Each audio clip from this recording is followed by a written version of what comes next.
योगेश्वरेण कृष्णेन तासां मध्यो द्वयोर्वयोः प्रविष्टेन गृहीतानां कंठे स्वनिकटं स्त्रियः। भगवान ने गोपियों के साथ रास किया, नृत्य किया और गोपियों का मनोरथ पूर्ण किया। भगवान ने हाथ में हाथ पकड़ करके, दृष्टि में दृष्टि डाल करके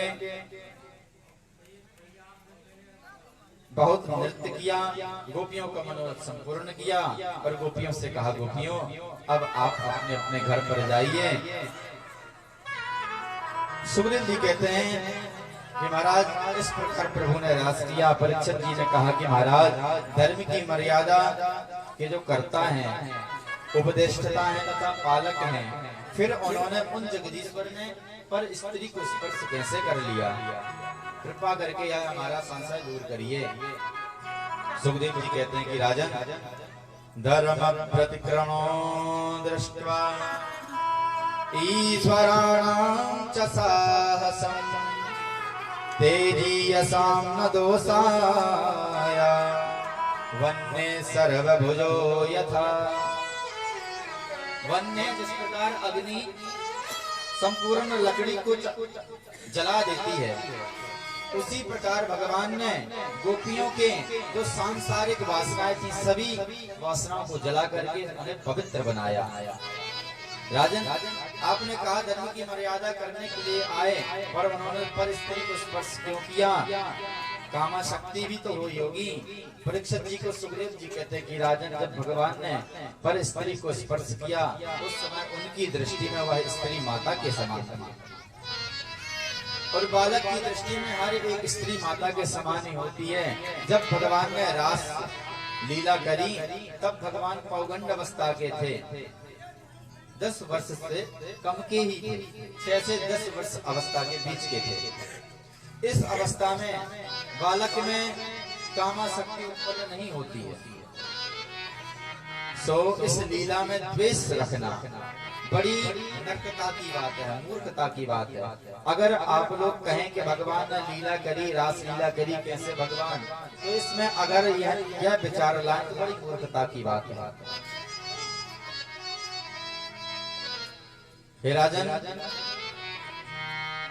ईश्वराणां च साहसं, ईश्वर साहसी है।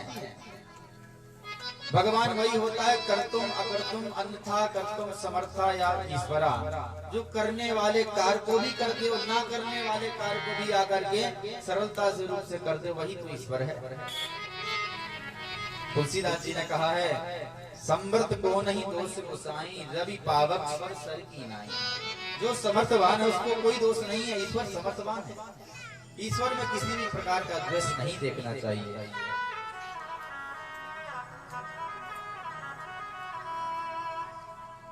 भगवान श्री कृष्ण ने यक्ष, मनुष्य और देवता की स्त्रियां जो भी आई थी सभी का मनोरथ पूर्ण किया। और राजन यहाँ पर लीला में जो स्त्रियां आई थी रास लीला में, यह स्त्रियां पूर्व जन्म में ऋषि मुनि थे। कई ऋषि मुनि हैं, कई विद्याधर हैं, कई देवता हैं, कई यक्ष हैं। भगवान की मोहिनी स्वरूप को देख करके मोहित होने वाले सभी गोपियां ही आकर के बनी है। वर्षों पूर्व, कई युगों पूर्व वचन दिया है जिन लोगों को, उनके वचन को सिद्ध करने के लिए, स्पष्ट करने के लिए ही तो प्रभु ने रास लीला का वर्णन किया। कि राजन भगवान सर्व सामर्थ्य है, सर्व पापों को नष्ट करने वाले हैं। इनमें जो द्वेष रखता है वह अंततः नरकगामी बनता है। इसलिए राजन समर्थ को नहीं दोष को साईं, प्रभु की कृपा असंख्य है, अनंत है, लीलाएं भी अनंत हैं, बड़ी मनमोहक लीलाएं हैं। एक बार की बात है कि गोपालों की इच्छा पूर्ति करने के लिए बैलगाड़ी पर सवार होकर के अंबिका वन में जाकर के सरस्वती नदी में स्नान किया। कई गोपगणों की इच्छा थी, कई सखियों की इच्छा थी कि आज चल करके कहीं बाहर चलते हैं। भगवान ने कहा चलो आज तुम्हारा मनोरथ पूर्ण करते हैं। गोपियों को बैलगाड़ी पर बिठाया और अंबिका वन में जाकर के सरस्वती नदी पर स्नान किया और वहीं पर बैठने लगे। कृष्ण और बलराम जी गोपगणों के साथ चले गए, सखियां अपनी सखियों के झुंड में चली गई। वहीं पर एक दैत्य आया सुदर्शन नाम का, दो गोपियों को उठा करके ले गया। स्नान कर रही थी, दोनों गोपियों को उठा करके ले गया। गोपियों ने पुकारा, अरे महाराज हमारी रक्षा करो, हमारी रक्षा करो। भगवान की आवाज सुनकर के, भगवान ने गोपों की आवाज सुनी तो भगवान ने कहा, आवाज क्या है भैया, चलो चल करके देखते हैं। जब आकर के देखा तो भैया यह जो दैत्य था या दो स्त्रियों को लेकर के जाने लगा। भगवान ने कहा कि तुम हमारी गोपियों को छोड़ दो, हम तुम्हें छोड़ देंगे, भी ले जाएंगे, तुम्हें भी ले जाएंगे। भगवान ने बलराम जी से कहा कि भैया जाओ, अब इस चोर का उद्धार तुम्हारे ही हाथों होगा, तुम ही जाकर के इसका वध करो। बलराम जी ने पकड़ करके भूमि पर पछाड़ मारा। जैसे भूमि पर पछाड़ मारी वैसे शंखासुर, शंखचूड़ नाम का जो दैत्य था, प्राण से त्यक्त हो गया और अपना देह छोड़ गया। एक दिव्य रूप लिया और भगवान को प्रणाम किया। बोले महाराज, हम पूर्व जन्म में श्री दामा नामक गोलोक में गोप थे। राधिका महारानी के द्वारा हमारा एक अपराध हो गया था। कृष्ण ललिता नाम की सखी के साथ विहार कर रहे थे। कृष्ण ने हमें रोक दिया कि जाकर के तुम द्वारपाल पर बंद करके देखो, अगर राधा आवे तो मना कर देना, यहाँ पर कृष्ण नहीं है। राधिका महारानी वहां पर गई थी, अन्य पुराण की बात है। राधिका महारानी वहां पर गई, साथ में जब जाकर के उन्होंने देखा श्री दामा ने कि राधिका आ रही है। राधिका ने पूछा, श्री दामा कन्हैया यहाँ पर आए हैं क्या? श्री दामा ने कह दिया यहाँ पर नहीं आए। राधिका का मन नहीं माना तो अंदर जाके फिर देखा ललिता के पास कन्हैया बैठे हुए थे। ललिता से तो राजा ने कुछ नहीं कहा, परंतु श्री दामा से बड़ा क्रोध आया। श्री दामा ने कहा कि तुमने हमसे झूठ बोला है, हम तुम्हें श्राप देते हैं, जाकर के तुम दैत्य बन जाओ। श्री दामा ने भी श्राप दे दिया, हम भी तुम्हें श्राप देते हैं, कन्हैया से 100 वर्ष तक तुम्हारा वियोग हो जाएगा। ये गर्ग पुराण, गर्ग संहिता की आख्यान है, भगवत जी का आख्यान नहीं। तो यह शंखाचूड़ पूर्व जन्म में श्रापित था। आज बलराम जी की कृपा से यह अपने श्राप से दूर हो गया। बलवत्सल भगवान की। एक दिन भगवान ने अरिष्टकासुर का भी उद्धार किया। क्रम बाई क्रम दैत्यों का उद्धार करते गए। नारद जी ने भी देखा कि भैया अब लीला आगे बढ़ानी चाहिए, ऐसे धीरे धीरे करके मारेंगे तो वर्षों लग जाएंगे, इकट्ठे ही मरवा देना चाहिए। नारद जी कंस के पास पहुंचे, कंस से जाकर के कहा कि अरे कंस महाराज, तुम तो बहुत समझदार हो, बहुत विद्वान हो, बलशाली हो। कंस ने नारद जी को प्रणाम किया, आसन दिया और आने का कारण पूछा। नारद जी बोले, बस हम इसलिए आए थे कि कंस महाराज के दर्शन करके चले जाए। एक बात बोले कंस, बोले हाँ प्रभु, हाँ गुरुदेव बोलो। यशोदायाः सुतां कन्यां देवक्यं कृष्णमेव च रामं च रोहिणीं पुत्रं वसुदेव दिव्यता। तुम एक बात से अनजान हो।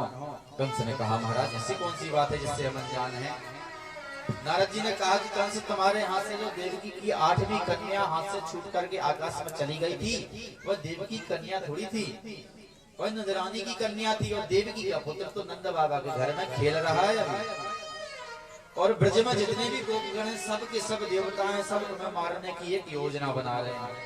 कंस ने कहा, हमारे पीठ पीछे इतनी बड़ी योजना, अभी देखते हैं।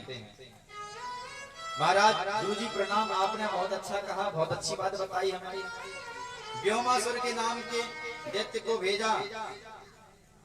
भगवान अपने गोपगणों के साथ खेल रहे थे। व्योमासुर ने कहा, एक अवसर हमें और दे दो, हम और जाकर के मारेंगे। कंस ने कहा, जितने का एक भी तो लौट के आए नहीं है, तुम चले जाओ, तुम्हें देखे ले, तुम कैसे हो। इधर वृंदावन में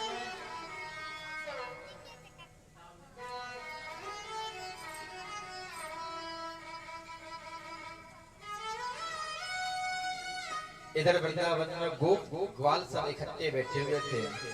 गोपों ने कहा चौरे कन्हैया बहुत दिन रह गए, चल कहीं चलते हैं, कोनो खेल देख ले या कोनो अच्छो सो खेल रचो चल करके। कन्हैया ने कहा कि एक काम करते हैं लल्ला, हे गोपगणों, जहाँ पर तो खेल में मजा ना आवेगो, आज पर्वत पर चल करके खेल कोनो नयो रचतो है। चलो चलते हैं। चल करके खेल रचा गया तो वही पुराना चोर सिपाही का खेल। व्योमासुर नामक दैत्य मैदानों का पुत्र व्योमासुर आया और उसी गोपगणों में शामिल हो गया। चुरा करके एक एक गोपगण को ले जाए और गुफा में रख दे और जाकर गुफा के दरवाजे पर बड़ी चट्टान रख दे। कन्हैया ने देखा कि भैया हर बाजी में एक न एक गोप कमता जा रहा है, कहाँ जा रहे हैं। ध्यान लगाया तो देखा कि ये जो एक सखा हमारा साथे के रूप में जो एक गोप है, यह तो दैत्य है, व्योमासुर नाम का दैत्य है। बलराम जी से कहा कि महाराज बड़े भैया अब कुछ न कुछ आपको करना चाहिए। बलराम जी ने कहा कि हम क्या करें इसमें, तुम ही कर लो, बहुत करे हमने, हम मार देते हैं तो तुम हंसी उड़वा देते हो। अगासुर को जब मारा तो जाकर के वृंदावन में इन्होंने कह दिया कि इसने आज गधा मारा है, आज हम इसको मार दोगे तो फिर कोई तुम उपहास कर दोगे, इसलिए हमें नहीं मारना, तुम ही मारो जाकर। भगवान ने एक घुमा करके मुक्का दिया व्योमासुर का, वहीं पर वध हो गया। शापं ददो पुलस्योपि दैत्यो भवत महाफलः। अपने स्वरूप में आकर के प्रणाम किया, बोले महाराज पुलस्योपि, हमें पुलस ऋषि ने श्राप दिया था, आपके स्पर्श से हम अपनी योनि में आ गए हैं, आपको प्रणाम। भगवान ने हर एक लीला में हर एक दैत्य को मारा और हर एक दैत्य पूर्व जन्म से श्रापित था, हर एक दैत्य। आज कंस ने देखा कि भैया व्योमासुर भी मारे गए, कंस ने विचार किया कि अब हमारे पास कोई